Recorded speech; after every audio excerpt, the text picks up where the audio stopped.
এবং তোমরা জানো গত ক্লাসে আমরা সামান্তরিক সূত্রের বিশেষ কয়েকটা প্রয়োগ দেখেছিলাম। সামান্তরিক সূত্রের সাহায্যে যদি আমরা কিছু ম্যাথামেটিক্স বা গাণিতিক সমস্যা সমাধান করতে যাই কেমন, তাহলে এটার পাশাপাশি আমাদেরকে একটু উপাংশ সম্পর্কে ধারণা লাভ করতে হবে।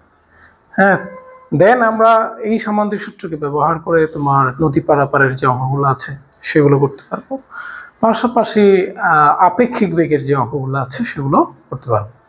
তাহলে আমরা এখন সামান্তরিক সূত্রের বেসিকটা অর্জন করার পর, বুঝার পরে এখন আমরা একটু উপাংশ বিভক্তকরণ জিনিসটা বুঝতে চাই কেমন। তাহলে আমরা এতদিন পড়ে আসলাম যে দুটো ভেক্টর থেকে একটা নতুন ভেক্টর রাশি কীভাবে পাওয়া যায়, লব্ধি ভেক্টর কীভাবে পাওয়া যায়। এখন একটা লব্ধি ভেক্টরকে দুটো অংশে ভাগ করলে যে অংশগুলো পাওয়া যায় এগুলোকে আমরা বলি উপাংশ। তো উপাংশ বিভক্তকরণের মূল বেসিকটা আমাদের জানা থাকতে হবে কেমন। তার আসুন ভেক্টরের এই যে বললাম উপাংশ বিভক্তকরণ, এটাকেই বলা হয় ভেক্টরের বিভাজন। আসলে আমরা একটু ভেক্টরের বিভাজনটা দেখি।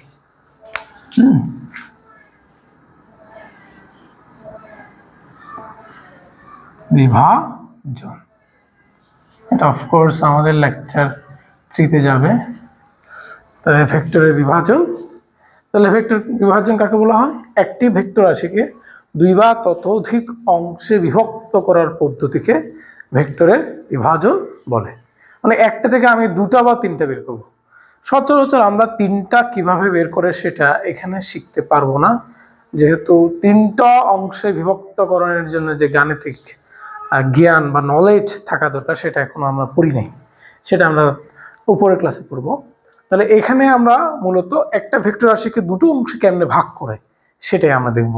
ওকে, তাহলে দেখো, তাহলে আমরা বিভাজন কাকে বলে তো আমরা বলেই ফেললাম, তোমরা একটু লিখে ফেলবে। এবং মূলত এটাকে আমরা দুটো অংশে বিভক্তকরণ দেখাবো। ধরলাম আর একটা ভেক্টর বা লব্ধি, এটাকে যদি আমি দুটো অংশে ভাগ করি তাহলে কি হবে? ধরা যাক থিটা কোণে যে অংশটা আছে সেটাকে নাম দিলাম RX, আর RX এর সাথে 90 ডিগ্রি কোণে যে অংশটা সেটাকে নাম দিলাম RY। দেখো এখানে খেয়াল করো, আর কে যে আমি দুটো অংশ ভাগ করলাম RX আর Y, এখানে RX এবং RY কিন্তু পরস্পর লম্ব, এই জন্য এই উপাংশগুলোকে বলে লম্বাংশ। ওকে, মানে আর এই লব্ধি ভেক্টরকে দুটো অংশে ভাগ করলে এই যে আমি পাচ্ছি এটাকে আমরা বলছি কি? লম্বাংশ বলছি। আমরা এখন একটু লম্বাংশে বিভক্তকরণের কৌশলটা গ্র্যাজুয়ালি পড়ব। তো ভেরি ইজি, তোমরা জানো কিভাবে করব। এমন কোনো নতুন গাণিতিক পদ্ধতি বা নিয়ম আমরা এখানে শেখাবো না যেটা তোমাদের প্রবলেম হবে। আমরা আগের শেখানো জিনিসগুলো আমরা এখানে প্রয়োগ করব। তাহলে দেখো, একটা ভেক্টর উপাংশ কাকে বলে? উপাংশের জন্য একটা আমরা সিম্পল সূত্র মনে রাখবো কেমন। হ্যাঁ, ভেক্টরের উপাংশ ইকুয়াল আমরা লিখবো ওই ভেক্টর ইনটু কোণের কোসাইন। এই সিম্পল সূত্রটা মনে রাখলেই আমাদের চলবে, ওই ভেক্টর ইনটু কোণের কোসাইন। তাহলে আসো, আমি যদি থিটা কোণে RX উপাংশটা বের করতে পারি এখানে বা চাই, তাহলে কি হবে? উপাংশ RX সমান কি লিখবো? আমরা শিখলাম ওই ভেক্টর ইনটু এই যে কোণটা আছে তার কি নিব? কস নিব। তাহলে আমরা আলটিমেটলি আমাদের সেই উপাংশটা পেয়ে যাচ্ছি। হ্যাঁ, আমরা যদি এখন RY বের করি তাহলে কি হবে? RY সমান হবে হচ্ছে, আমরা যদি লিখি এখানে ওই ভেক্টর মানে আর ইনটু কোণের কোসাইন, তাহলে এখানে কোনটা? 90 মাইনাস থিটা। তাহলে আমি লিখবো cos of 90 minus theta equal হবে আর সাইন থিটা। দেখো, তাহলে এবারও মনে রাখবো কোণের সাথে হলে আর কস থিটা, কোণের সাথে যে উপাংশটা সেটা হচ্ছে আর কস থিটা, অন্য লম্বাংশটা হচ্ছে আর সাইন থিটা। কোণের সাথে হলে আর কস থিটা, অন্যটা হলে আর সাইন থিটা। এখানে আমরা এভাবেও আঁকতে পারি, বললাম আর থেকে একটা লম্ব আঁকলাম। হ্যাঁ, লম্ব এঁকে কোণটা আমরা যদি জানা থাকে, তাহলে আমি যদি এখানে কস থিটা সূত্র লিখি কেমন, এটা RX এটা RY যদি এটা আর ওয়াই, অতএব এটা আর ওয়াই। আমি যদি একটা সামান্তরিক অঙ্কন করি, এটা বিপরীত বাহু, এটার বিপরীত এটা, অতএব আর ওয়াই দুটো সেম হবে, এটা আর এক্স, এটা আর এক্স সেম হবে। তাহলে এটা একটা সমকোণী ত্রিভুজ। সমকোণী ত্রিভুজ আমি কস থিটার সূত্রে গেলে কস থিটা সমান কি, ভূমি বাই অতিভুজ। ভূমি হচ্ছে কোণের নিচেরটাকে সচরাচর ভূমি ধরা হয়, ভূমি বাই অতিভুজ আর। তাহলে আর এক্স সমান কি, আর কস থিটা। এভাবে সাইন থিটা নিয়েও করা যায়, এভাবেও আমরা বের করতে পারি চাইলে। Very easy, very simple. তাহলে আমরা যেটা পেলাম, আমি যদি এই ধরনের একটু প্র্যাকটিস করি, তাহলে আমি যদি এফ একটা বল নিই, এফ এর আমি যদি বলি এটা কোনটা 30 ডিগ্রি, তাহলে কোণের সাথে উপাংশটা হবে এফ কস 30, আর এদিকেরটা হবে এফ সাইন 30। হলো উপাংশের বিভক্তকরণ। তাহলে আমরা উপাংশ পেয়ে গেলাম। উপাংশ বিভক্তকরণের আরেকটা জটিল প্রসেস হচ্ছে, সেটা হলো যে কোনো কোণে, আমরা তো এখানে পরস্পর লম্বাংশ হিসেবে বিবেচনা করে বের করলাম, কিন্তু আমরা যদি পরস্পর লম্বাংশ বিবেচনা না করে বের করি তখন কি করব? তখন আমরা ধরলাম এই যে আর একটা উপাংশ, কেমন? তাহলে আর উপাংশ যদি আমি ধরি, এটা হলো আলফা কোণে, এটা হলো বিটা কোণে, তাহলে আলফা বিটা কোণে আর এর আলফা কোণে উপাংশটা ধরলাম আর এক্স, আর এর বিটা কোণে উপাংশটা হচ্ছে কি আর ওয়াই। তাহলে আমাদের এখানে সাইনের সূত্র নামে একটা সূত্র আছে, তোমরা যারা ম্যাথামেটিক্স বা গণিতে এই সূত্রটা পড়ানো হয়, সেই সাইনের সূত্রটা ব্যবহার করে আমরা এখানে দেখতে পারি। তো বোঝার জন্য আমরা একটু দেখব এখনই। আমরা এবার দেখব যে আর একটা যে ভেক্টর আছে তার আলফা কোণে এবং বিটা কোণে দুটো উপাংশ আর এক্স এবং আর ওয়াই কীভাবে বের করে। তাহলে আমরা সাইনের সূত্রের কথা বলেছি, সাইনের সূত্রটা প্রয়োগ করার জন্য আমরা একটা সামান্তরিক অঙ্কন করব। কেমন? এই যে সামান্তরিক আঁকলাম। সামান্তরিক যদি আঁকি, আমরা এখানে যদি একটা ত্রিভুজ কল্পনা করি, হ্যাঁ ত্রিভুজ কল্পনা করি, তাহলে ত্রিভুজ কল্পনা হলে এই কোণটা কত হবে? এটা বিটা হলে এটা কি হবে? এটাও বিটা, ঠিক না? কারণ দুটো সমান্তরাল সরলরেখা, মাঝখানে একটা হচ্ছে কর্ণটা তাদের ছেদক, তাহলে এই দুটো কোণকে আমরা কি কোণ বলবো? একান্ত কোণ বলবো। আচ্ছা, তাহলে আমি আলফা পেলাম, বিটা পেলাম, এখন এই কোণটা কত হবে? আমরা জানি তিন কোণের সমষ্টি 180 ডিগ্রি, তাহলে এটা হবে নিশ্চয়ই কোণটা হবে হচ্ছে, নিশ্চয়ই কোণটা হবে, আমরা একটু নিচের দিকে লিখবো 180 মাইনাস আলফা প্লাস বিটা। এই হচ্ছে আমাদের এটা ত্রিভুজের তিন কোণ। আর ত্রিভুজের তিন কোণ যদি আমাদের জানা হয়ে যায়, আমরা এখন এখানে সাইনের সূত্রটা প্রয়োগ করব। সাইনের সূত্রটা কেমন? সাইনের সূত্রটা হচ্ছে, আমি যদি এটার নাম দিই ও এ বি সি, এটা নাম দিই, তাহলে আমি যদি ও এ বাহুটা নিই, মানে কোনো একটা বাহু নিব, হ্যাঁ, সেই বাহুর বিপরীত কোণের সাইন, সেই বাহুর, তাহলে ও এ বাহু নিলে তার বিপরীত কোণ হচ্ছে কি বিটা, এদের অনুপাতগুলো কি হবে? সেম হবে। কোনো বাহু এবং তার বিপরীত কোণের সাইনের অনুপাত সর্বদা সেম হবে একটা ত্রিভুজে। তাহলে তাই যদি হয়, ও এ নিয়ে নিলাম, তাহলে আমি যদি ও বি নিই, তাহলে ও বি, বা আমি এখানে এ বি নিই, আগে এ বি নিলাম, তাহলে এ বি নিলে আমি দেখতে পাচ্ছি এ বি এর বিপরীত বাহু হচ্ছে কি আলফা, সরি এ বিটা উপরে ভুল লিখে ফেলছি, তাহলে সাইন বিটার জায়গায় আমরা এখানে লিখব এ বি এর বিপরীত বাহু হচ্ছে আলফা, আলফা। এরপর আমরা দেখতে পাচ্ছি, আমরা যদি ও বি বিবেচনা করি, হ্যাঁ, তাহলে ও বি এর বিপরীত বাহু হচ্ছে কে? এই কোণটা। এভাবে ও বি যদি আমরা বিবেচনা করি, তাহলে ও বি এর বিপরীত হবে sine of 180 minus alpha plus beta, এই। ওকে, তাহলে আমরা এখন যেটা করবো, এটা সমান এটা ধরবো একবার, এটা সমান এটা ধরবো একবার। তাহলে আমরা যদি ধরি O A by sine beta equals to, তাহলে A B by, sorry O B by sine of 180 minus alpha plus beta. তাহলে আমরা ও এর সমান আমরা জানি, ও এর সমান হচ্ছে আর এক্স, তাহলে আর এক্স যদি বসিয়ে দিই এখানে, আমাদের ওবি সমান যদি আর বসিয়ে দিই তাহলে আরেক সমান পাচ্ছি আর sine beta divided by sine of 180 minus alpha plus beta. অনুরূপভাবে যদি আমরা এখানে লিখি এবি বাই সাইন আলফা সমান O B by sine of 180 minus alpha plus beta, then আমরা এবি মানে আমরা দেখতে পাচ্ছি এই মানে আর ওয়াই হবে। কেন আর ওয়াই হবে? কারণ ও এবিসি একটা সামান্তরিকের এই ওসি এবং এবি হচ্ছে বিপরীত বাহু, তাই ওসি যদি আর ওয়াই হয় নিঃসন্দেহে এবি সমান আর ওয়াই হবে। কেমন? তাহলে আমরা সেই আর ওয়াই সমান কি পাবো এখান থেকে? না পাবো হচ্ছে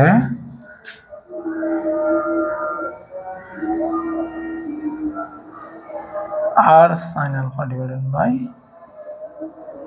sign of 180 minus alpha plus beta. হ্যাঁ, তাহলে এই সূত্রগুলো ছিল কি? এগুলো হচ্ছে এই যে আর একটা ভেক্টর রাশি, তার সাথে যে কোনো কোণে আলফা বিটা, মানে আলফা বিটা আমরা বলছি এটা 10 ডিগ্রি 20 ডিগ্রি এরকম হবে আর কি একটা ভ্যালু। এবং আমরা এর আগে শিখেছিলাম কি লম্বাংশগুলো কি ছিল? একটা হচ্ছে কোণের সাথে হলে আর এক্স সমান আর কস আলফা, আর অন্য লম্বাংশটা হচ্ছে আর ওয়াই সমান আর সাইন আলফা। আমরা এই দুটো সূত্র এখান থেকে বের করতে পারি। কেমন? তাহলে এগুলো হচ্ছে লম্বাংশ, মানে কি এই উপাংশ দুটো পরস্পর লম্ব, মানে এই উপাংশ দুটোর মধ্যবর্তী কোণ হচ্ছে 90 ডিগ্রি। হ্যাঁ, আমরা যদি একটু রিজেম্বল করি এই যে ব্যাপারটা অনেকটা এরকম আর এক্স আর ওয়াই, মানে এই কোণটা হচ্ছে 90 ডিগ্রি, মানে আলফা প্লাস বিটা হয়ে যাবে এখানে 90। তাহলে সেইগুলো যদি আমরা এখানে বসাই, দেখো সূত্রগুলো এখনই চলে আসবে আমাদের। আরেক সমান আমরা যদি দেখি আর সাইন বিটা মানে কত? আলফা প্লাস বিটা সমান 90, সো বিটা সমান 90 মাইনাস আলফা লিখলাম 90 মাইনাস, আর এখানে সাইন নিচে 180 মাইনাস আলফা প্লাস বিটা মানে 90। এই তাহলে আমাদের কি হবে? আর সাইন আলফাটা কি হয়ে যাবে? আর কস আলফা হয়ে যাবে, কারণ 90-র ক্ষেত্রে সাইনটা কজ হয়ে যায়। হ্যাঁ, এবারে সাইন 90 থাকবে, সাইন 90 মানে কত? নিচে 1, এই দেখো আর কস আর এক সমান বের হয়ে গেল। অনুরূপভাবে যদি আমরা এখানেও দেখি একটু, তাহলে এক্ষেত্রে কি হবে? আর সাইন আলফা লিখলাম ডিভাইডেড বাই সাইন 90 হয়ে গেল। তাহলে আলটিমেটলি আমাদের কি দাঁড়ালো? আলটিমেটলি আমরা পাচ্ছি হচ্ছে আর ওয়াই সমান আর সাইন আলফা। তাহলে কোণের সাথে টার কজ আলফা, কোণের সাথে যেটা নয় সেটা হচ্ছে আর সাইন আলফা। হ্যাঁ, দ্যাটস অল। এই জিনিসগুলো আমাদের খুব কাজে আসবে। হ্যাঁ, আমরা যখন সামান্তরিক সূত্রের প্রয়োগ যাব তখন এই সূত্রগুলো আমাদের জন্য বেশি ইম্পর্টেন্ট হয়ে দাঁড়াবে। তো আসো এখন আমরা সামান্তরিক সূত্রের প্রয়োগে যাব, যেহেতু আমাদের গুরুত্বপূর্ণ দুটো জিনিস জানা হয়ে গেল।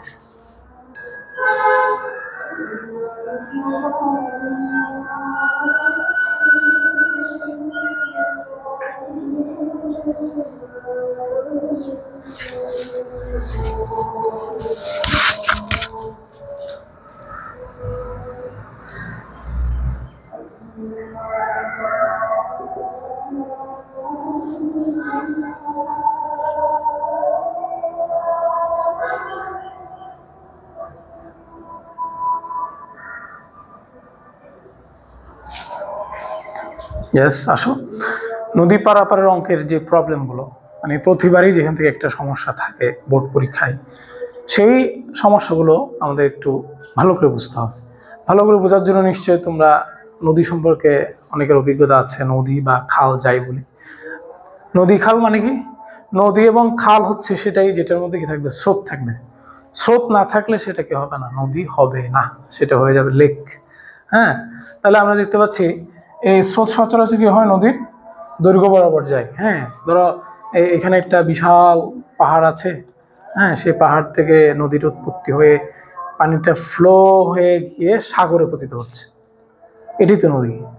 হ্যাঁ, বা আমরা জানি জোয়ারের সময় সাগরের পানি এভাবে প্রবাহিত হয়ে কোথায় যাবে? খালে যাবে, আবার যখন সাগরে পানি নিচে নেমে যাবে ভাটার সময়, তখন সেই পানিটা আবার ফ্লো হয়ে নিচে আসবে। তো এ ধরনের নদী পারাপার বা খাল পারাপার, বড় খাল, মানে খালকে আমরা নদী বলতে পারি সোজা কথা। হ্যাঁ, তবে নদীর একটু উৎপত্তি স্থল থাকে। যাই হোক, তাহলে আমরা স্রোত নদীর দৈর্ঘ্য বরাবর যাই, আর আমরা সচরাচর ওই পারে যাওয়ার জন্য নদীর প্রস্থ বরাবর যাওয়ার চেষ্টা করি। তাহলে ধরলাম এটা হচ্ছে স্রোতের বেগ। আমি একটা বিন্দুতে দেখানোর চেষ্টা করব। স্রোতের বেগকে আমরা সচরাচর ইউ দ্বারা প্রকাশ করব, যেহেতু সামান্তরিক সূত্র মনে আছে পি কিউ, এরকম পি এর সাথে মিল রেখে পি এর ইউ মিলায় আমরা স্রোতের বেগকে আমরা ইউ দ্বারা প্রকাশ করব। আর নৌকার বেগ ধরলাম এখান থেকে নৌকাটা যাত্রা করবে, এই নৌকার বেগকে আমরা ভি দ্বারা প্রকাশ করব, ভি। হ্যাঁ, আমরা মোটামুটি আমাদের এই নোটিফিকেশনটা আমরা বজায় রাখার চেষ্টা করব যে স্রোতের বেগ মানে ইউ, নৌকার বেগ মানে কি ভি। তাহলে আমি ওই পারে যে পৌঁছাইতে চাই, ওই পারে পৌঁছানোর কোন পয়েন্টে পৌঁছাবো সেটার উপর ভিত্তি করে কিন্তু আমরা কি করি, স্রোতের সাথে নৌকা কোন করে রওনা দিই। একটা ছোট বাচ্চাও জানে, তোমার টার্গেট যদি হয় এখানে যাওয়া, মানে এই জায়গা থেকে এখানে যাওয়া, তাহলে তুমি কিন্তু কখনো এইভাবে রওনা দিবে না, বা সোজাও রওনা দিবে না। তুমি কি করবে, আর একটু বেশি কোণ করে এভাবে বাঁকা করে রওনা দিবে, যাতে স্রোত তোমাকে ঠেলে ঠেলে এখানে পৌঁছায়, মানে তোমার টার্গেট পয়েন্টে পৌঁছায়। তাহলে আমরা দেখতে পাচ্ছি আমি যে কোণে রওনা দিব সেই কোণে কিন্তু আমি এখানে পৌঁছাবো না, কারণ স্রোত আমার উপর কনস্ট্যান্ট ক্রিয়া করে হয়তো আমাকে স্রোত এখানে পৌঁছাবে। ঠিক আছে, স্রোত যে নৌকাকে যেখানে পৌঁছালো, যেই জায়গায় পৌঁছালো, সেই বিন্দু আর রওনা বিন্দু যোগ করলে যে সরলরেখাটা পাওয়া যাবে, এটা আসলে স্রোতের বেগ এবং নৌকার বেগ, স্রোতের বেগ এবং নৌকার বেগের লব্ধি হিসেবে কাজ করবে, যেটাকে আমরা ডাব্লিউ বলি। হ্যাঁ, আমরা এখানে সচরাচর সেই নদী নিয়ে ডিল করব না যে নদীতে স্রোত নাই। হ্যাঁ, স্রোত না থাকলে তার সহজ, তখন খুবই ইজি হয়ে যাবে এবং এ ধরনের প্রবলেম সচরাচর আসে না। যদি আসে তোমরা তোমাদের ম্যাথামেটিক্যাল বুদ্ধি দিয়ে করে ফেলবে। তাহলে আমি এখানে এখন দেখলাম স্রোতের বেগ পেলাম, নৌকার বেগ পেলাম ভি, তাদের মধ্যবর্তী কোণ পেলাম আলফা। তাহলে আমি এখন ডাব্লিউ বের করতে পারি, নৌকার লব্ধি বেগ। ডাব্লিউ মানে হচ্ছে নৌকার লব্ধি বেগ, মানে স্রোত নৌকার উপর ক্রিয়া করার পরে যেই নৌকার বেগটা আমরা পাচ্ছি সেটাকে আমরা লব্ধি বেগ বলছি। ওকে, এখন সেই ডাব্লিউ আমরা বের করতে পারি। এখন আরেকটু যদি খেয়াল করো, এই ডাব্লিউ তো একটা ভেক্টর রাশি। হ্যাঁ, নৌকার লব্ধি বেগ একটা ভেক্টর রাশি। তাহলে সেটা আমরা কি করব, আমরা বলবো সেটা স্রোতের বেগের সাথে কত কোণ উৎপন্ন করছে সেটা দিয়ে আমরা ডিটারমাইন করবো। ধরলাম থিটা কোণ উৎপন্ন করছে। হ্যাঁ, যেমনটি আমরা পি কিউ এর লব্ধি ছিল আর, দুটোর মধ্যবর্তী কোণ ছিল আলফা, আবার আর আর স্রোতের সাথে মানে পি এর সাথে থিটা কোণ উৎপন্ন করে। ঠিক সিমিলারলি আমরা এখানে কাজটা করব। তাহলে দেখো, গ্র্যাজুয়ালি আমরা যদি এখন লিখি, প্রথমেই যদি লিখি নৌকার লব্ধি বেগ, তাহলে আমরা এখান থেকে নৌকার লব্ধি বেগ বের করতে পারতেছি। হ্যাঁ, ইউ হচ্ছে কিসের বেগ, স্রোতের বেগ, ভি হচ্ছে কিসের বেগ, নৌকার বেগ। আলফা হচ্ছে স্রোতের বেগ এবং নৌকার বেগের মধ্যবর্তী ইনিশিয়াল যে কোণটা সেটা, আর থিটা হচ্ছে নৌকা ঠিক অপর পারে পৌঁছালে, মানে নৌকার যে লব্ধি বেগ পাওয়া যায় সেটা স্রোতের সাথে কত কোণ উৎপন্ন করে সেটা। ওকে, এখন এটা বুঝার পরে আমরা নৌকার লব্ধি বেগ খুব সহজে লিখতে পারি, ডাব্লিউ সমান √/u² + p² + 2uv কলম, এটা আমরা বের করতে পারি। এবং লব্ধি বেগের দিক আমরা বের করতে পারি টেন থিটা সূত্র দিয়ে। টেন থিটা সমান, আমরা যেহেতু ইউ এর সাথে কোণ বের করেছি, তার উপরে হবে v sin α / u + v cos α। এই হলো আমাদের সূত্র। তাহলে দুটো জিনিস আমরা খুব সহজেই জানতে পারি, বের করতে পারি। তবে এই জিনিসটা তো এত বেশি আসে না, এটা এত বেশি ইম্পর্টেন্ট নয় আমাদের জন্য, কিন্তু এগুলো আমাদের জানা আছে, এগুলো এমসিকিউতে থাকতে পারে। এখন ধরলাম এই যে নদীটা, এই নদীর প্রস্থ কত চওড়া সেটা আমাদের জানা লাগবে না। ধরা যাক এই নদীর চওড়া হচ্ছে ডি। হ্যাঁ, নদীর চওড়া হচ্ছে ডি। এরপরে আমরা যে নৌকাটা যে রওনা দিল, এই নৌকার বেগকে আমি এখন দুটো অংশ ভাগ করতে পারি। এই যে এখন আমার অংশ লাগবে, তাহলে আমি যদি ভি কে দুটো অংশ ভাগ করি, একটু খেয়াল করো তোমরা, আলফা হচ্ছে স্রোতের বেগ এবং নৌকার বেগের মধ্যবর্তী কোণ। তাহলে ভি এর স্রোতের বেগ বরাবর যে উপাংশটা সেটা কি ভি কজ আলফা নয়? আর ঠিক তার সাথে লম্ব বরাবর যেটা সেটা হচ্ছে কি ভি সাইন আলফা। বুঝো কিন্তু ভালো করে, হ্যাঁ ভি সাইন, হ্যাঁ ভি এর কোণের সাথে হচ্ছে ভি কজ আলফা আর লম্বটা হচ্ছে কি ভি সাইন আলফা। আমরা যে উপাংশ করে আসলাম সেটা থেকে আমরা বলতে পারি। তাহলে দেখো এখন এই দুটো জিনিস যদি আমাদের জানা থাকে আমরা এখন অনেক কিছু বের করতে পারি। হ্যাঁ, একটু যদি ভালো করে খেয়াল করো তাহলে দেখবা স্রোতের বেগের ভি কজ আলফা কিন্তু আমাকে নদীর প্রস্থ অতিক্রম করতে বা নদী পার হতে সহযোগিতা করছে না, আমাকে সহযোগিতা করছে কে ভি সাইন আলফা। তাহলে ভি সাইন আলফা বেগের একটা অংশ, মানে এটা একটা বেগ। ভি সাইন আলফা যেহেতু বেগের একটা অংশ, এটা একটা বেগ। তাহলে আমি এখন নদী পার হতে আমার কত সময় লাগবে সেটা বের করতে পারি। ভেরি ইজি, এটা খুবই ইম্পর্টেন্ট, এটা এগুলো বেশি আসে। তাহলে আমি যদি এখন লিখি নদী পার হতে নৌকার সময় লাগে, খুবই ইম্পর্টেন্ট এগুলো, এই জিনিসটা দিয়ে বেশি সিকিউ হয় কেমন। তাহলে কি হবে সেটা আমি কি লিখবো, সেটা লিখবো আমরা জানি এস ইকুয়াল টু ভিটি না, ছোটবেলায় এই যে সূত্রটা শিখছিলাম। তাহলে এস মানে কি এখানে ডি না, ডি অংশতে পার হবে সে। আর ভি মানে কি, ভি মানে হচ্ছে বেগের সেই অংশটা যেটা নদী পার হতে কি করে সহযোগিতা করে, সেটা ভি সাইন আলফা ইনটু সময়, এই যে সেই সময়টা। তাহলে আমি সময় সমান কি লিখবো এখন, ডি এর নিচে চলে যাবে V sine alpha. Very easy, সময় পেয়ে গেলাম। সময়টা জানা থাকলে এখন আমরা অন্যান্য জিনিসগুলো বের করতে পারি। হ্যাঁ, সময়টা তোমাকে আসলে এ ধরনের সিকিউ হয়। যেমন ধরো এই যে এই পথে এটাকে 60 ডিগ্রি কোণে একটা রাস্তা দিল, আর এটা ধরো এদিকে 120 ডিগ্রি কোণে দিল। তোমাকে বলতে পারে যে কোন পথে নদী পার হতে সময় বেশি লাগবে বা কম লাগবে, বা কোন পথে নদী পার হলে মাঝি তার কার্য সিদ্ধ করবে, সফল হবে, এই ধরনের কথাগুলো বলা থাকে। তো দেখবা অঙ্কগুলো খুব বেশি কঠিন নয় যদি এগুলো তোমার মাথায় থাকে। 3 নাম্বার আছে, এই যে 3 নাম্বার হচ্ছে নদী পার হলো, নদী পার হলে আমরা যে দেখতে পাচ্ছি স্রোত ক্রমাগত নৌকার উপর ক্রিয়া করার কারণে নৌকার বেগ কিন্তু লব্ধি বেগ পাওয়া যায় এটা। তাহলে নৌকার লব্ধি বেগ যদি এটা হয় তাহলে নদী পার হওয়ার জন্য নৌকা কত দূরত্ব অতিক্রম করলো, কত দূরত্ব অতিক্রম করলো। একটু ইন্টারেস্টিং ব্যাপার হচ্ছে দূরত্বটা এই যে মাঝখানে এই যে দূরত্ব, এটাকে আমরা হিসাব করি নৌকা কত দূরত্ব অতিক্রম করলো। হ্যাঁ, এটা এই যে দূরত্বটাই হচ্ছে প্রস্থ বরাবর দূরত্ব, এই দূরত্বটা হচ্ছে প্রস্থ বরাবর দূরত্ব।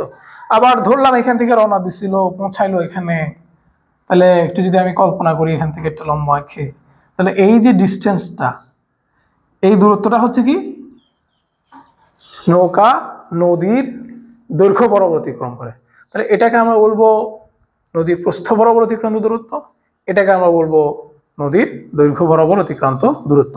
আসলে এগুলো জানতে চাওয়া হয়। তাহলে আমরা এখন নদীর ওই পারে পৌঁছাতে নদীর প্রস্থ বরাবর নৌকা কত দূরত্ব অতিক্রম করবে আর নদীর দৈর্ঘ্য বরাবর নৌকা কত দূরত্ব অতিক্রম করবে, এই দুটো জিনিস দেখবো। হ্যাঁ, তো এখানে একটা বিষয় হচ্ছে এক্সেপশন, একটা ব্যাপার আছে। এক্সেপশন ব্যাপারটা হচ্ছে আমরা এই যে আমাদের যে চাহিদার বিষয়গুলো যেগুলো আমরা বের করতে চাই, সেটা আমরা 90 ডিগ্রির চেয়ে কম কোণে রওনা দিলে বা যে কোনো কোণে রওনা দিলে, যে কোনো কোণে রওনা দিলে আমরা বের করতে পারি। আর একটা স্পেশাল বিষয় হলো সেটা আমরা যখন ঠিক ওই পারে পৌঁছাতে চাইবো, মানে সবচেয়ে কম দূরত্ব অতিক্রম করে যখন আমরা নদী পার হতে যাব, তখন এটা একটা স্পেশাল কেস। মানে আমি এখানে আছি, ঠিক ওই পারে পৌঁছাতে চাই, ঠিক ওই পারে পৌঁছাতে চাই, এটা একটা কেস আমরা পরে দেখব। তাহলে প্রথমে আসি আমরা এখন নদী পার হতে নৌকা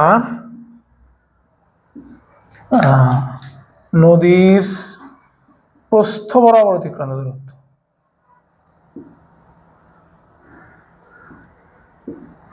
অতিক্রান্ত দূরত্ব। তাহলে আমরা এটা অনেকভাবে বের করতে পারি। যেমন আমি যদি বলি 1 নম্বর পদ্ধতি 1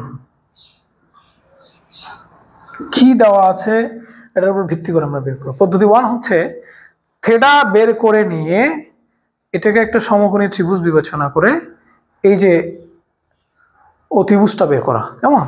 তাহলে আমি যদি এটাকে নাম দিই ও এতে রওনা দিছিলাম, এটা ওয়ে ধরি, এটা বিতে রওনা দিয়েছিলাম, আমরা ডিতে পৌঁছালাম, কেমন? তাহলে আমাদের এখানে আসলে কোনটা বের করতে চাই আমরা? ওডি বের করতে চাই, কেমন? তাহলে নদীর প্রস্থ বরাবর অতিক্রান্ত দূরত্ব বলা মানে অর্থ হচ্ছে যে আমরা ওডি বের করতে চাই। তাহলে এখানে ওডিটা কি হবে?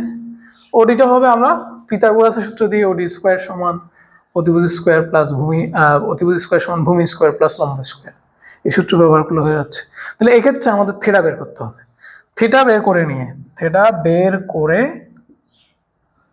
আমরা খুব সহজে ওডি সমান √, ওএ স্কোয়ার প্লাস এডি স্কোয়ার সূত্র ব্যবহার করতে পারি। এডি তো আমাদের জানা আছে, এডি মানে হচ্ছে ডি, কিন্তু ওএ কি আমাদের জানা আছে? ওএ তো আমাদের জানা নেই। তো ওএ বের করার জন্য আমরা কি করতে পারি? এখন ওএ বের করার জন্য আমরা যেটা করতে পারি সেটা হলো, এই যে ওএ মানে এটা স্বাভাবিকভাবে এটা একটা দূরত্ব বোঝাচ্ছে, ঠিক না? ওএ মানে এখানে একটা দূরত্ব বোঝাচ্ছে, একটু খুব ভালো করে বুঝতে হবে। হ্যাঁ, এতটুকু বোঝার পরে ওএটা বের করা একটু ভালো করে বুঝতে হবে। ওএ বের করা জানলে কিন্তু আমরা এই যে নদীর দৈর্ঘ্য বরাবর অতিক্রান্ত দূরত্ব বের করে ফেলতে পারি। তাহলে এই জিনিসটা একটু দেখি। ওএ মানে মনে রাখবো, ওএ মানে এখানে একটা দূরত্ব বোঝাচ্ছে। তো দূরত্ব মানে সূত্র কি? S = VT। হ্যাঁ, টি মানে হচ্ছে নদী পার হতে কত সময় লাগে সেটা, মানে এখান থেকে এখানে যাইতে যে সময়, আসলে এখান থেকে এখানে যাইতে একই সময়, মানে এই সময়টা মানে হচ্ছে নদী পার হতে যে সময়টা লাগে সেটাকে বোঝানো হচ্ছে।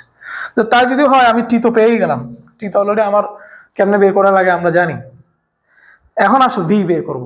ভি একটু ভালো করে খেয়াল করলে যদি আমরা দেখি, নদীর প্রস্থ বরাবর বি কিন্তু বেগ কিন্তু দুটো, একটা হচ্ছে নৌকার বেগের প্রস্থ বরাবর উপাংশটা ভি কজ আলফা, আর একটা হচ্ছে স্রোতের বেগ, দুটো অংশ, মানে এ বরাবর দুটো জিনিস কাজ করবে আর কি, ভি কজ আলফা এবং ইউ। তো ভি কজ আলফা এবং ইউ এ দুটো মিলায়া, মানে এই দুটো বেগ মিলিয়ে একটা বেগ বের করব। সে একটা বেগ কেন বের করব? আমরা জানি যদি পি এবং কিউ একই দিকে ক্রিয়া করে, মানে মধ্যবর্তী কোণ যদি কি হয় আলফা সমান 0 ডিগ্রি হয়, তাহলে তাদের লব্ধি হচ্ছে ওই ভেক্টরগুলোর যোগফল। ঠিক তাই করবো আমি এখন। তাহলে ভি কস আলফা এবং ইউ এর মধ্যবর্তী কোণ যেহেতু 0, আমি তাদের যোগ করে দিলে আমি এই দুটো বেগ মিলিয়ে লব্ধি বেগ পেয়ে যাব। এই বেগের সাথে যদি আমি সময়টা গুণ করি তাহলে হালাস, কাজ শেষ, আমি ওয়ে পেয়ে গেলাম। তাহলে ওয়ে জানা থাকলে, এই ডি মানে ডি জানা থাকলে আমরা খুব সহজে ওডি বের করতে পারি। এটা একটা পদ্ধতি। হ্যাঁ, তবে এক্ষেত্রে এই কাজ করার জন্য আমাদের কি জানা লাগবে? থিটা জানা লাগবে। হ্যাঁ, এটাকে তোমরা 2 নম্বরে ব্যবহার করতে পারো পদ্ধতি। এখন আমরা 2, 3 যেগুলো দেখবো এগুলো আরো সহজ হবে।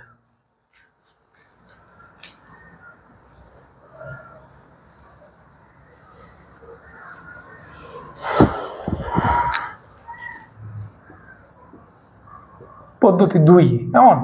পদ্ধতি 2 সেম কথা, থিটা বের করে আমরা যেহেতু কি বের করব, থিটা বের করলাম, আমাদের ওডি চাহিদা আছে, ওডি বের করব। ওডি জানি, ডি তো জানাই আছে, ওডি বের করব, ডি জানা আছে, ওডি বের করব, ডি জানা আছে, তাহলে আর থিটা বের করা আছে, তাহলে থিটা জানা আছে, হ্যাঁ, আমি ওডি বের করব, ডি জানা আছে। তাহলে কেমনে বের করব? থিটা বের করে নিয়ে আমি যদি লম্ব বাই ভূমি, হ্যাঁ, লম্ব বাই অতিভুজ, এই দুটোর মধ্যে রিলেশন বের করে কাকে ব্যবহার করব? সাইন থিটাকে ব্যবহার করব। সাইন থিটা সমান আমরা জানি হচ্ছে লম্ব বাই মানে এডি বাই ওডি। তাহলে স্বাভাবিকভাবে আমার ওডি সমান দাঁড়াচ্ছে হচ্ছে এডি মানে D divided by sine theta. তবে থিটা বের করে নিতে হবে। অধিকাংশ বলবো না, হ্যাঁ, এটি স্টুডেন্টের কোয়ালিটির উপর ডিপেন্ড করে। হ্যাঁ, তবে ভালো স্টুডেন্টদের মধ্যে অনেকে 20 থেকে 30% তারা কি করে, আলফা যে দেওয়া আছে ওই আলফাকে থিটা ধরে নিয়ে অঙ্কটা করে ফেলে এইভাবে, তো আলটিমেটলি 0 পায় বা সর্বোচ্চ 1 পেতে পারে। হ্যাঁ, পদ্ধতি 3টা হচ্ছে অনেকটা এটার মতোই। এই যে আমার যে থিটা জানা আছে, থিটা বের করলাম, থিটা বের করার পরে যদি নিচেরটা জানা থাকে আর এটা জানা থাকে, তাহলে এই দুটোকে কাজে লাগিয়ে আমি cos থিটাকে ব্যবহার করে বের করতে পারি। cos থিটা সমান থিটা বের করে নিতে হবে। তাহলে cos থিটা সমান ভূমি বা অতিভুজ ভূমি হচ্ছে কি ওএ, ওএ বাই ওডি। তাহলে ওডি সমান কত দাঁড়ালো? OA by cos theta. হ্যাঁ, তাহলে এটা হলো কত নম্বর পদ্ধতি? 3 নম্বর পদ্ধতি। 4 নম্বরও একটা পদ্ধতি আমরা এখানে বলতে পারি। 4 নম্বর পদ্ধতিটা হচ্ছে, 4 নম্বর পদ্ধতিটা খুবই কনভেনশনাল। পদ্ধতি 4 মানে ছোটবেলা থেকে যেগুলো শিখে আসছে অনেকটা এরকমই। পদ্ধতি 4 মানে আমি ওডি বের করব। তো ওডি কি একটা ডিস্টেন্স নয়, দূরত্ব নয়? ডেফিনেটলি ওডি একটা কি দূরত্ব। তাহলে দূরত্ব যদি হয় আমি কিভাবে বের করবো? এস ইকুয়ালস টু ভি সূত্র দিয়ে বের করবো। এখানে ভি মানে কি ডাব্লিউ না, ওডি বরাবর বেগ মানে হচ্ছে কি ডাব্লিউ, নৌকার লব্ধি বেগ, আর সময়টা হচ্ছে নদী পার হইতে সময়। তাহলে ডাব্লিউ বের করা আছে, টাইম বের করে নিলাম, দুটো গুণ করে দিলাম, আমি কি ওডি পেয়ে যাচ্ছি। তাহলে এখানে ইন্টারেস্টিং পয়েন্ট হচ্ছে, তোমরা যদি এই 4টা পদ্ধতিতে ওডি বের করলে নিশ্চয়ই 4টা কি আসবে? সেম আসবে। একটু ভিন্ন হতে পারে। যেমন ধরো তুমি ওডি বের করলা 28.2 কিলোমিটার, তাহলে আরেক জায়গা হয়তো এরকম হতে পারে 28.3 হতে পারে। এটা কেন হয়? ওই দশমিকের পরে আমরা যে 2-3 গড় কি কমায়া বাড়ায় আনি, হ্যাঁ, এই জন্যই আসলে এই পার্থক্যগুলো হয়ে থাকে। কাছাকাছি আসলে মোটামুটি ঠিক আছে, সমস্যা নেই। তাহলে এই হলো আমাদের সামান্তরিক সূত্রের প্রয়োগ। সেটা হলো কি, যে কোনো কোণে রওনা দিলে আমরা নদীর নৌকার লব্ধি বেগ, নদী পার হতে নৌকার সময়, হ্যাঁ, এরপর হচ্ছে নদী পার হলে নৌকা নদীর প্রস্থ বরাবর কত দূরত্ব অতিক্রম করবে সেটা বের করতে পারি। অলরেডি আমরা আরেকটা যে জিনিসটা বলতে পারি সেটা হচ্ছে নদী পার হতে নৌকা নদীর দৈর্ঘ্য বরাবর কত যাবে, সেটা অলরেডি আমরা বের করে দেখাইছি ওয়ে, সেটাও বিভিন্নভাবে বের করা যায়। তাহলে আমাদের এই যে 4টা পদ্ধতি আমরা দেখলাম সম্ভবত 3 নম্বরে না। এখন আমরা 4 নম্বরটা একটু লিখবো। 4 নম্বরটা কি? 4 নম্বর হচ্ছে নদী পার হতে নৌকা নদীর দৈর্ঘ্য বরাবর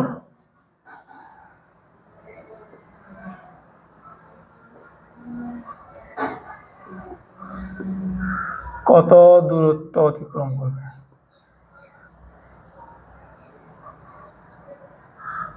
তো এটা আমরা কিভাবে করতে পারি? একটা ভেরি ইজি হচ্ছে, সেটা কি, ও এর সমান, এটা একটা ডিস্টেন্স, আমরা বলছি যে ও এর ডিস্টেন্স হলো ইকুয়ালস টু ভিটি সূত্র দিয়ে বের করা যায়।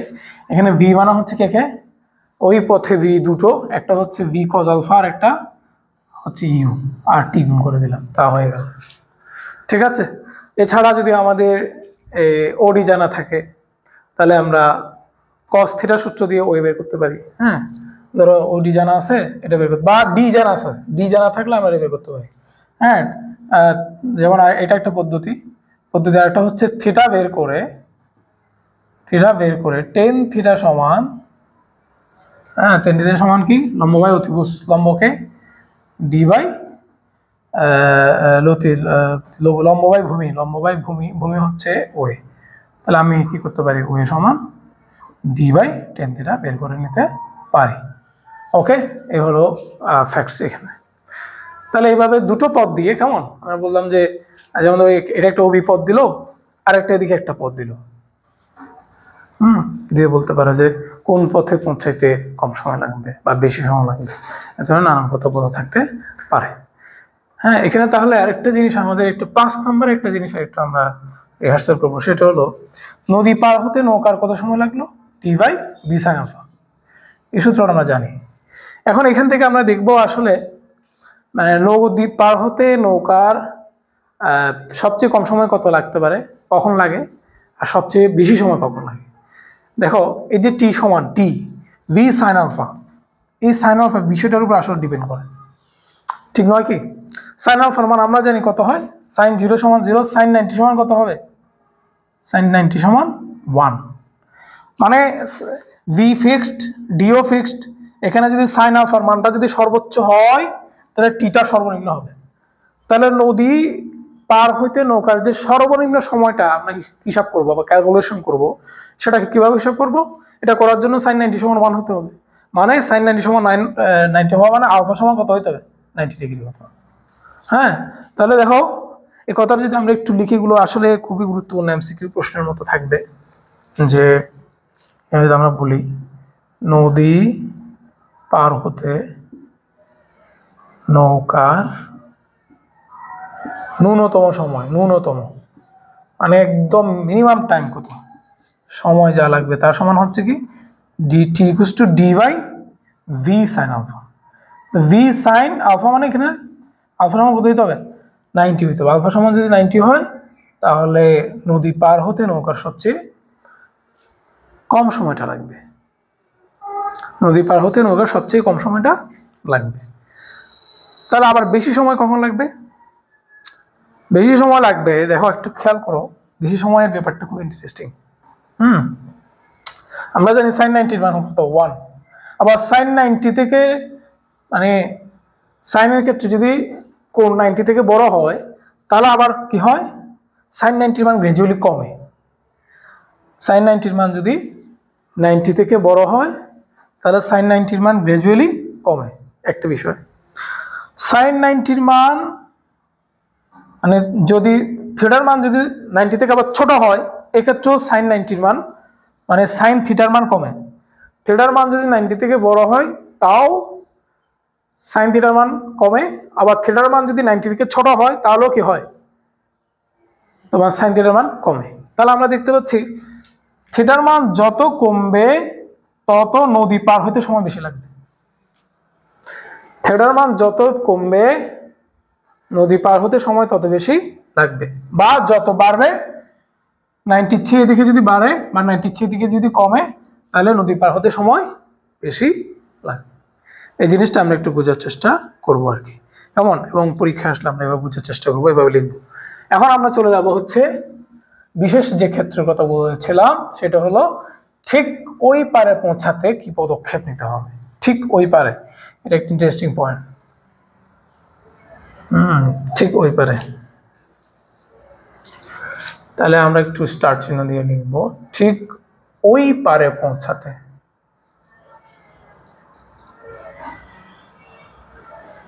ঠিক ওই পারে মানে কি এখান থেকে রওনা দিলাম, এখান থেকে রওনা দিয়ে ঠিক এখানে পৌঁছাবো। আমরা জানি ঠিক এখান থেকে ওই পারে পৌঁছাতে গেলে সোজা রওনা দিলে হবে না, কারণ সোজা রওনা দিলে স্রোত আমাদেরকে ঠেলে ঠেলে ঠেলে এখানে নিয়ে আসবে। সেজন্য আমরা বুদ্ধি করে কি করব 90-র চেয়ে বেশি ডিগ্রি কোণে রওনা দিব, যাতে আমাদেরকে ঠেলেও কি করতে পারে এখানে পৌঁছাইতে পারে। হ্যাঁ, ঠেলেও আমাদেরকে যাতে কি করে ওই ঠিক ওই বিন্দুতে পৌঁছায়। তাহলে দেখো আমরা এই জিনিসটা একটু মুছে ফেললাম, আপাতত আমাদের এর কাজ নেই। আমরা নৌকার বেগ কি করলাম, এটা দিলাম, এটা হলো নৌকার বেগ। নৌকা এখন এই পথে যাচ্ছে, ডেফিনেটলি এটা 90 প্লাস থিটা হবে। তাহলে এই পথে রওনা দিয়ে আমরা জানি আমাদের টার্গেট হচ্ছে কোথায়, এটা। তাহলে দেখো বলো, এটা যদি ইউ হয়ে থাকে স্রোতের বেগ আর এটা যদি নৌকার বেগ হয়ে থাকে, এটা কি? হ্যাঁ, মানে এখানে পৌঁছানোর পরে পৌঁছানো বিন্দু এবং রওনা বিন্দু যোগ করলে যে সরেখা পাওয়া যায় সেটা কি আমরা লব্ধি বলি নি? সেটাই তো নৌকার লব্ধি বেগ। তাহলে দেখো একটু খেয়াল করো, এখানে নৌকার লব্ধি বেগটা হচ্ছে কি ফলাফল আসলে। তাহলে ফলাফল মানে লব্ধি, হ্যাঁ, আমাদের স্রোতের সাথে কত কোণ উৎপন্ন করছে, যেটাকে আমরা থিটা নাম দিয়েছিলাম। নিঃসন্দেহে ঠিক ওই পারে হলে থিটা হচ্ছে কি 90 ডিগ্রি, কিন্তু আলফা আমার ধরলাম জানা নেই, আলফা আমার কত সেটা জানা নেই। তাহলে আলফা কত হবে সেটা আমরা স্রোতের বেগ এবং নৌকার বেগ জানলে আমরা বের করতে পারি। থিটা তো ফিক্সড, ঠিক ওই পারে মানে থিটা দেওয়া আছে। একটা কথা মনে রাখতে হবে, অঙ্কের মধ্যে যখন বলা হবে যে ঠিক ওই পারে পৌঁছানোর কথা বলা হচ্ছে মানে থিটা মানে কত 90, এটা দেওয়া আছে, ইটস গিভেন। তাহলে এখন তাই যদি হয় আমাদেরকে আলফা বের করবো কত কোণ রওনা দিতে হবে, এই জিনিসটা আসে। কেমন? ঠিক ওই পারে পৌঁছাইতে চাইলে মাঝিকে কি ব্যবস্থা অবলম্বন করতে হবে। আসলে মাঝিকে কি ব্যবস্থা অবলম্বন করতে হবে মানে রওনা দেওয়ার জন্য যে কোনটা লাগে সেটা বের করতে হবে। সেটা বের করলে আমরা বুঝতে পারবো যে আগে কত কোণ রওনা দিতাম আর এখন কত কোণ রওনা দিব, মানে কেমন চেঞ্জ, ডিরেকশন কত চেঞ্জ করতে হবে এটা আমরা বের করতে পারবো। তাহলে যদি তাই হয় তাহলে আমরা এখানে ঠিক ওই পারে মানে পাশে কি লিখবো, থিটা মানে 90 ডিগ্রি ইজ গিভেন। তাহলে এখন আলফা বের করবো। তাহলে আমরা তো জানি সূত্র থিটা সমান B sine alpha divided by U plus B cos alpha. তাহলে আমি এখানে 90 বসিয়ে দিচ্ছি। তাহলে এখন আমার টার্গেট হচ্ছে কি আলফা বের। 1090 মানে আমরা জানি ইনফিনিটি বা অসংজ্ঞায়িত। অসংজ্ঞায়িত মানে আমাদের মনে রাখতে হবে 1/0 কে বলা হয় অসংজ্ঞায়িত।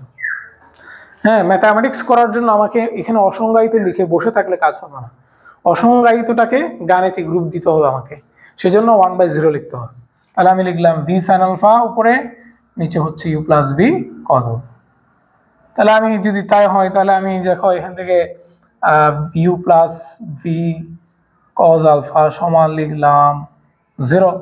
তাহলে আমার সরি এখানে আলফা হবে, তাহলে কজ আলফা সমান কি দাঁড়াচ্ছে মাইনাস ইউ বাই ভি।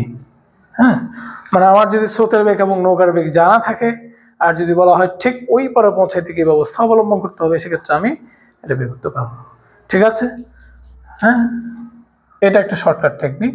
তবে গাণিতিকভাবে আমরা যদি সিকিউএ করি তাহলে একটিভাবে দেখানোর চেষ্টা করব, কারণ এটা দিয়ে করলে খুব ছোট এবং শর্টকাট হয়ে যায়, কিন্তু 3-4 নম্বরের জন্য একটু বেশি করে করা উচিত আমাদেরকে।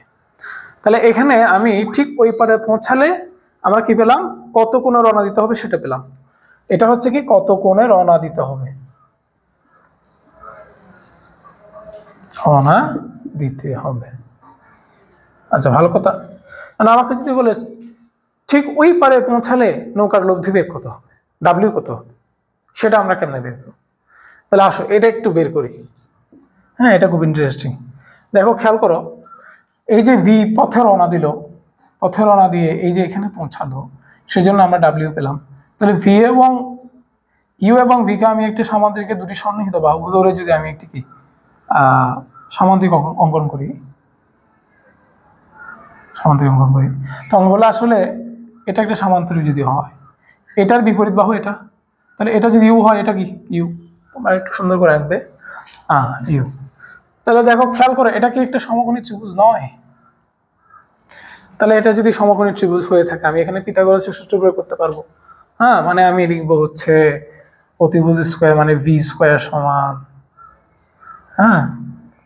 You square plus W square. কারণ এই যে সমকোণী ত্রিভুজে এখানে ভিটা হচ্ছে কি অতিভুজ, ইউটা হচ্ছে ইউটা ধরলাম এটা হচ্ছে লম্ব, আর ডাব্লিউটা হচ্ছে কি ভূমি। তাই যদি হয় তাহলে আমাদের টার্গেট কি লব্ধি বেগ, নৌকার লব্ধি বেগ ডাব্লিউ সমান বের করা। তো ডাব্লিউ সমান হবে V square minus U square. এটা ছাড়া আসলে অন্য কোনোভাবে মাঝখানে এই যে মাইনাসটা আনা সম্ভব না। আমরা একটু এইভাবে কাজটা করার চেষ্টা করব। হ্যাঁ, তাহলে এই এই যে আমরা সামান্তরিক সূত্রের সাহায্যে যে ব্যাপারগুলো পেলাম, হ্যাঁ, এগুলো প্রয়োগ করে আসলে এই জিনিসটা যদি মনে থাকে তোমার, তো নদী পারাপারের যে কোনো অঙ্ক করতে পারবে, কোনো সমস্যা হবে না। আমরা একটু রিহার্সাল করতে পারি এই ধরনের অঙ্কগুলো। হ্যাঁ, আমরা রিহার্সাল করতে পারি। তাহলে সামান্তরিক সূত্রে আরেকটা প্রয়োগ হচ্ছে কি তোমার আপেক্ষিক বেগের যে অঙ্কগুলো করতে হয়। তাহলে আপেক্ষিক বেগের এপিসোডটা আমরা নিয়ে আসতেছি এবং এটা দিয়ে বেশ কয়েকটা অঙ্ক করবো আমরা। ওকে।